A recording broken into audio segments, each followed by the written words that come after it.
Hi guys, for those who don't know, my name is Brownie. I am the training set for UWMXDHC Club from 2020 through to 2021. This is the third video in my training series and it is on defending tactics and the different types of tackles.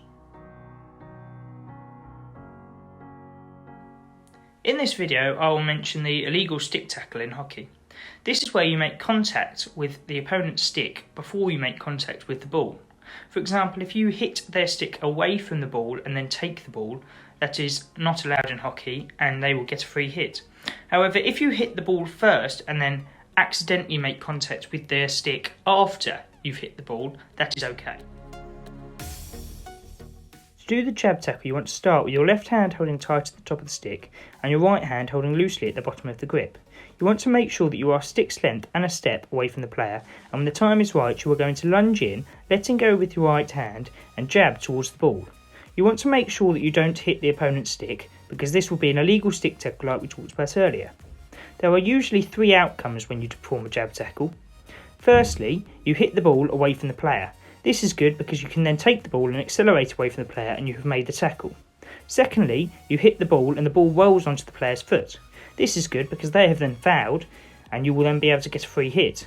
The third outcome is that you miss the ball. This is okay because normally it means that the player's head will go down and they won't be looking for a pass. This makes it easier for you to tackle them later on. To do the block tackle, you want to start with your left hand holding tight at the top of the stick and your right hand holding relatively tight at the bottom of the grip. You want to start about a stick's length and a step away from the player. You are going to lunge in with your stick flat against the ground and take the ball powering through. You want to make sure that this is a quick movement because otherwise you'll give the opponent time to react and chip the ball over your stick. As you will see here, some of the players here are doing it with one hand on the stick and they're letting go with their right hand, and some players are doing it with two hands, both on the stick. This all depends on whether you have the strength to follow through with the stick holding it with one hand. Holding it with one hand is much quicker, however you're not as strong, so if you can't do it, then use two hands.